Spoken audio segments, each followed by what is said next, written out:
Hello everyone, welcome back to the channel. स्वागत है आपका हमारी बेसिक स्टैटिस्टिक्स फॉर इकोनॉमिक्स की सीरीज में। अगर आप दिल्ली यूनिवर्सिटी के स्टूडेंट हैं, चाहे रेगुलर एसयूएल या एनसीवेल, और आपका सेकंड सेमेस्टर चल रहा है, तो ये वीडियो आपके लिए बहुत ज़्यादा हेल्पफुल और बेनिफिशियल होने वाली है, क्योंकि मैं इस सीरीज में सारे कंसेप्ट को ईजी और क्लियर लैंग्वेज में कवर करूंगी। हम स्ट्रिक्टली न्यू एजुकेशन पॉलिसी का सिलेबस फॉलो कर रहे हैं एंड आज हम स्टार्ट करने वाले हैं chapter 2, that is pictorial methods in descriptive statistics. Basically हम इसमें टैबुलर एंड ग्राफिकल रिप्रेजेंटेशंस को पढ़ेंगे। एक इम्पॉर्टेंट बात, मैं सारे प्रीवियस ईयर क्वेश्चंस के लिए भी वीडियो लेकर आऊंगी एंड बाकी सारे सब्जेक्ट्स के लिए भी पूरी सीरीज कवर करूंगी। तो make sure to subscribe the channel ताकि आपसे कोई भी इंपॉर्टेंट अपडेट मिस ना हो जाए। एंड अगर आप चाहते हो कि मैं किसी और सब्जेक्ट के ऊपर भी वीडियो बनाऊं, तो make sure to drop that message in the comment box ताकि मेरी नेक्स्ट वीडियो उस सब्जेक्ट को कवर करे। Guys, if you are new to channel, please make sure to subscribe the channel, क्योंकि मुझे भी इतना हार्ड वर्क करने के लिए कुछ मोटिवेशन चाहिए होता है and subscription would take only like just 1 minute. आपका 1 मिनट भी पूरा अच्छे से नहीं लगेगा सब्सक्राइब करने में। तो मेक श्योर आप चैनल को सब्सक्राइब करो ताकि मुझे भी मोटिवेशन मिले एंड मैं ऐसे ही आगे सीरीज लेकर आती रहूं। So let's get started with the chapter. Chapter 2 को स्टार्ट करने से पहले हमें समझना होगा कि डेटा कितने टाइप्स के होते हैं। बेसिकली यहाँ पर हमने 3 टाइप के डेटा को मेंशन करा है: categorical, quantitative and data visualisation. Categorical data, इसमें हम टेबल्स या नेम्स यूज करते हैं, जैसे कि ब्रांड्स, कलर्स या स्टेट्स। इससे हम क्वालिटेटिव डेटा भी कहते हैं। Basically categorical data is known as the qualitative data also. क्यों? क्योंकि इसमें हम क्वालिटेटिव चीजें कवर करते हैं। अब हम समझते हैं कि क्वांटिटेटिव डेटा क्या होता है। ये वो डेटा होता है जिसे नंबर्स में मेजर किया जाता है, जैसे इनकम, एज या जीडीपी। ये बताता है हाउ मच या how many. Basically quantitative data का कंसर्न क्या होता है? How much and how many. फिर हम देखते हैं डाटा विजुअलाइजेशन। डाटा विजुअलाइजेशन क्या होता है? रो डेटा को देखना मुश्किल होता है, इसलिए हम उसे टेबल्स और ग्राफ्स में कन्वर्ट करते हैं ताकि पैटर्न्स इजीली समझ आ सके। इससे ही हम डेटा विजुअलाइजेशन कहते हैं। ओके, अगर आपको कोई भी डाउट या क्वेरी आए तो you can drop that in the comment box. मैं कमेंट बॉक्स एक्टिवली चेक करती रहती हूँ, तो मैं आपके डाउट या क्वेरी को सॉल्व कर दूंगी। नाउ मूविंग फर्दर, डेटा को ऑर्गेनाइज करने के लिए हम 3 मेन मेथड्स यूज करते हैं। वो हमारे क्या क्या हैं? First one is frequency distribution, second is relative frequency and third is percentage frequency. सबसे पहले हम समझते हैं कि फ्रीक्वेंसी डिस्ट्रीब्यूशन होता क्या है। फ्रीक्वेंसी डिस्ट्रीब्यूशन एक टेबल होती है जो बताती है कि हर कैटेगरी में कितने आइटम्स हैं। ओके, अब हम देखते हैं कि रिलेटिव फ्रीक्वेंसी क्या होता है। ये दिखाता है कि एक कैटेगरी टोटल का कितना फ्रैक्शन है। इसका फॉर्मूला हो जाएगा frequency of class divided by total number of observation. अब हम देखते हैं कि परसेंट फ्रीक्वेंसी क्या होती है। बस रिलेटिव फ्रीक्वेंसी को जब हम 100 से मल्टीप्लाई कर देते हैं तो आपका परसेंटेज मिल जाता है। This is our percentage frequency.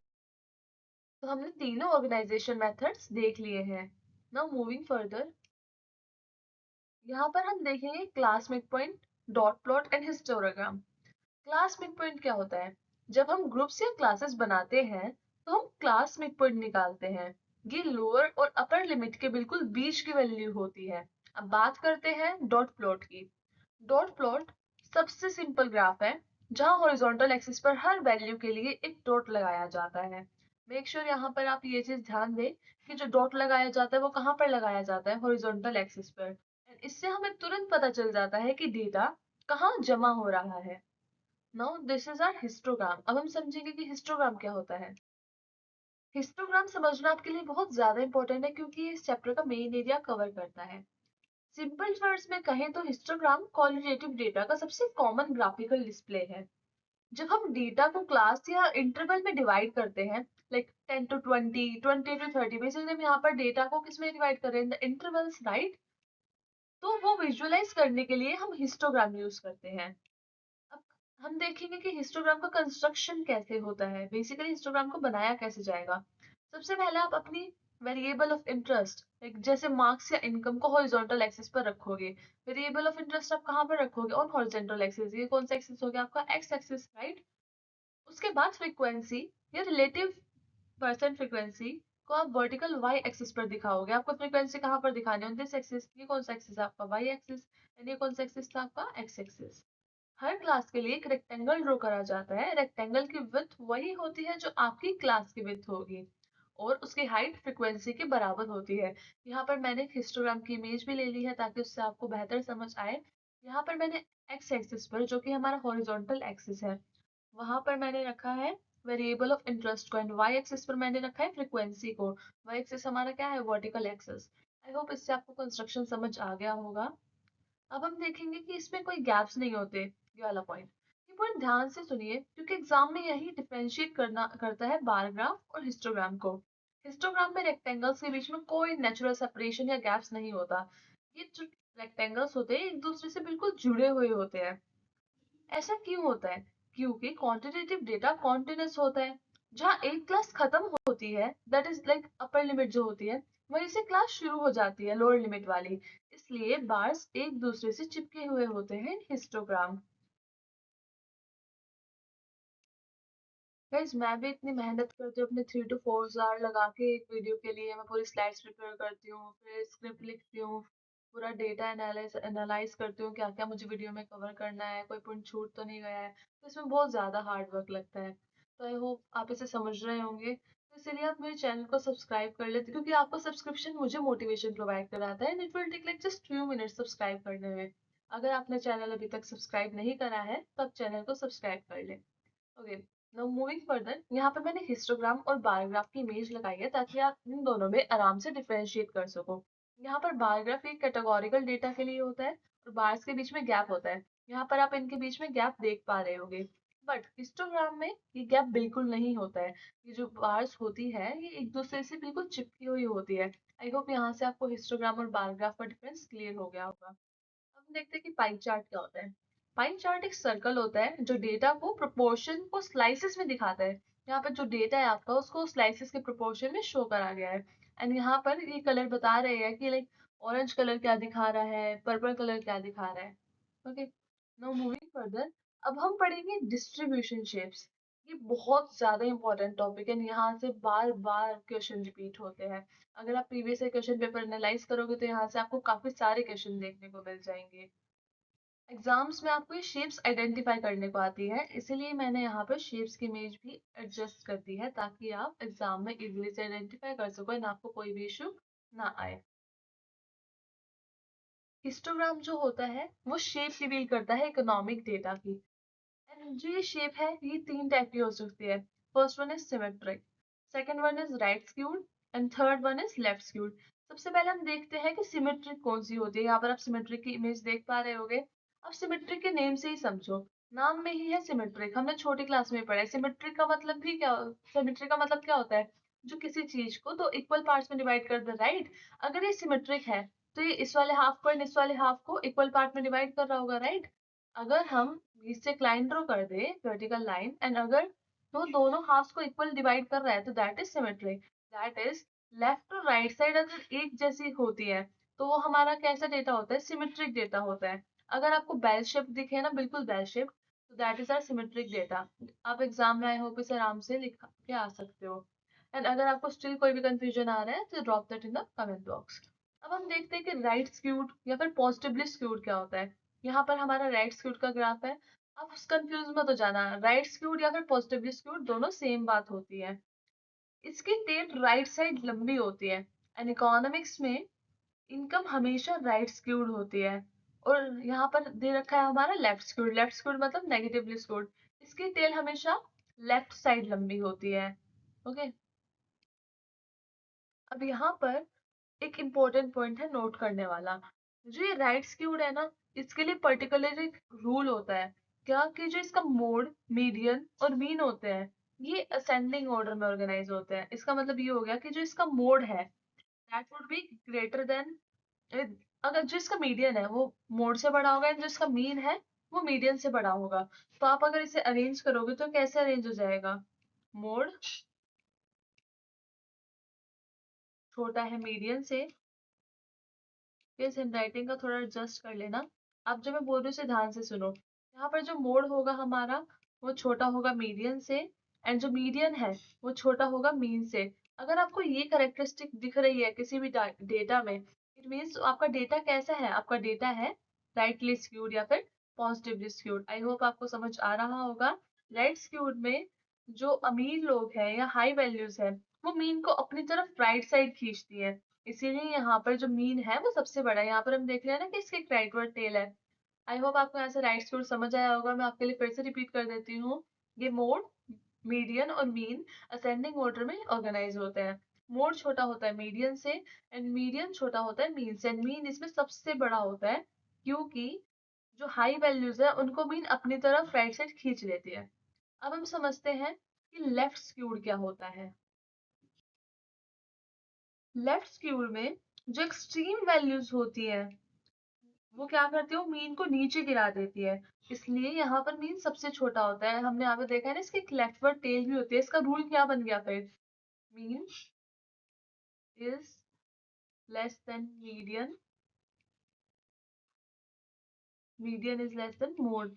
अगर कोई भी डेटा है जहां पर मोड सबसे बड़ा है, मोड से छोटा है मीडियन, एंड मीडियन से छोटा है मीन, इट मीन्स आपका डेटा क्या है, लेफ्टवर्ड स्क्यूड या फिर नेगेटिवली स्क्यूड। आई होप आपको ये रूल याद हो गए होंगे। नेगेटिवली स्क्यूड का रूल आपको क्या जानना है, mean is less than median and median is less than mode, and यहाँ पर मोड आपका सबसे बड़ा होगा। क्यों? क्योंकि इसमें जो एक्सट्रीम लो वैल्यूज होती है वो मीन को नीचे गिरा देती है, मीन यहाँ पर सबसे छोटा बन जाता है। और राइटवर्ड स्क्यूड का हमारा क्या रूल था, mode is less than median and median is less than mean.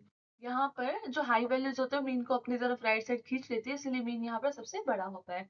I hope यहाँ से आपको पूरा डिस्ट्रीब्यूशन ऑफ शेप समझ में आ गया होगा, एंड अगर आपको कोई भी डाउट हो तो you can drop that in the comment box. And also अगर आपको कोई भी फीडबैक देना हो तो आप मुझे दे सकते हो, मैं आपके सजेशन को पक्का रीड करूंगी। अब आते हैं स्टेम एंड लीफ डिस्प्ले पर। यहाँ पर हम नंबर को दो पार्ट्स में ब्रेक करते हैं। यहाँ पर जो स्टेम एंड लीफ है, ये दोनों एक साथ काम करते हैं। ये आपको डेटा की शेप भी बताते हैं और सारी ओरिजिनल वैल्यूज को भी मेंटेन रखते हैं। अब हम इसका स्ट्रक्चर देखते हैं कि बेसिकली इसका स्ट्रक्चर होता कैसे है। यहाँ हम नंबर को दो पार्ट्स में ब्रेक करते हैं। पहला पार्ट कहलाता है स्टेम, एंड दूसरा पार्ट हमारा कहलाता है लीफ, दैट इज जो हमारी आखिरी डिजिट है वो कहलाएगी लीफ। अब हम देखते हैं कि हम इसे कंस्ट्रक्ट कैसे करेंगे। आपको बस एक वर्टिकल लाइन खींचनी है, लेफ्ट साइड पर स्टेम्स लिखने हैं और राइट साइड पर लीव्स लिखनी है, राइट। एग्जाम में अगर डेटा बहुत डेंस हो तो कंफ्यूज मत होना।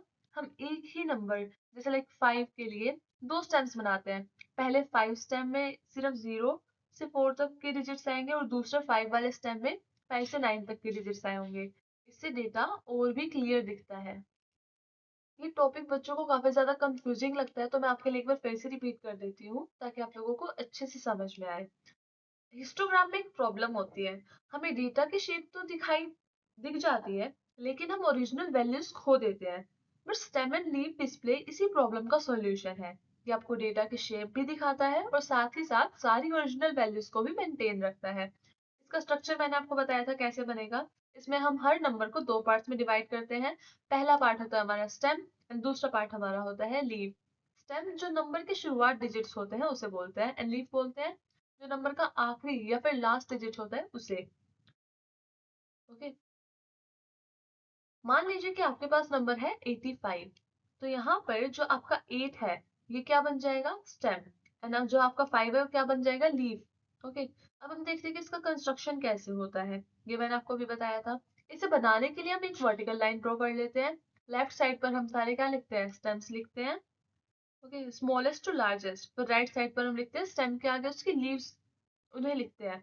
इससे हमें तुरंत पता चल जाता है कि कौन सा नंबर कितनी बार रिपीट हो रहा है। बेसिकली आप ऐसे करके लिखोगे, on the left side you will write stem और on the right side you will write leaf, ताकि आपको पता चल जाए कि कौन सा नंबर कितनी बार रिपीट हो रहा है। इससे आपको ये भी आइडिया आ जाएगा कि डेटा कहाँ सबसे ज्यादा कंसिस्टेंट है, स्ट्रेच स्टेम और लीफ। कभी कभी क्या होता है कि एक ही स्टेम पर बहुत सारे लीव्स हो जाते हैं, जिससे ग्राफ बहुत गंदा दिखने लगता है। ऐसे में हम स्ट्रेस डिस्प्ले यूज करते हैं। इसमें हम एक डिजिट के दो स्टेम्स बनाते हैं।